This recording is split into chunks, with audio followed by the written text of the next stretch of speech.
পালং শাকের পুষ্টিগুণ সম্পর্কে আমরা সকলেই জানি। আজকে খুব সহজ রেসিপিতে করে দেখাবো পালং শাক দিয়ে চিংড়ি মাছের সহজ রেসিপি। আশা করছি আমার সহজ রেসিপিটা আপনাদের ভালো লাগবে। এখানে আমি পালং শাক ছোট ছোট টুকরো করে কেটে নিচ্ছি, আপনারা দেখতে পাচ্ছেন। একইভাবে সবগুলো শাক আমি কেটে ধুয়ে পরিষ্কার করে নিয়েছি। এখন চুলায় একটি প্যান বসিয়ে পরিমাণ মতো তেল দিয়ে দিয়েছি।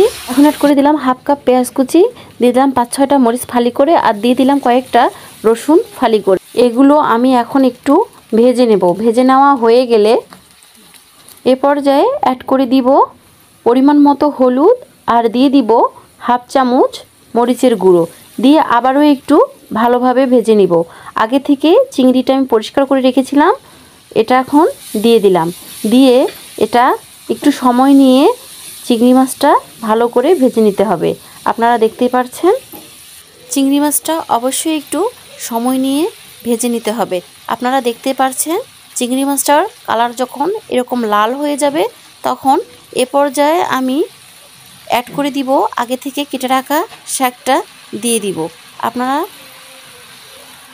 দেখতে পাচ্ছেন সবগুলো শাক আমি দিয়ে দিলাম।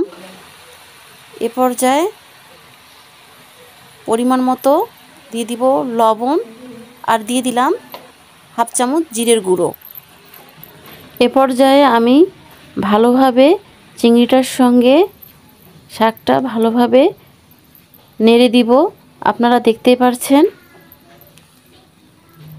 এখানে আমি কোনো পানি ইউজ করব না, যেহেতু শাক থেকে অলরেডি পানি ছেড়ে দিছে। এখন আমি ঢাকনা দিয়ে দিলাম। 15 মিনিট পর ফিরে আসলাম। দেখতে পাচ্ছেন আমার তরকারিটা প্রায় হয়ে গিয়েছে। আর এটা রান্না করতে খুব একটা সময় লাগে না, খুব দ্রুত রান্না হয়ে যায়।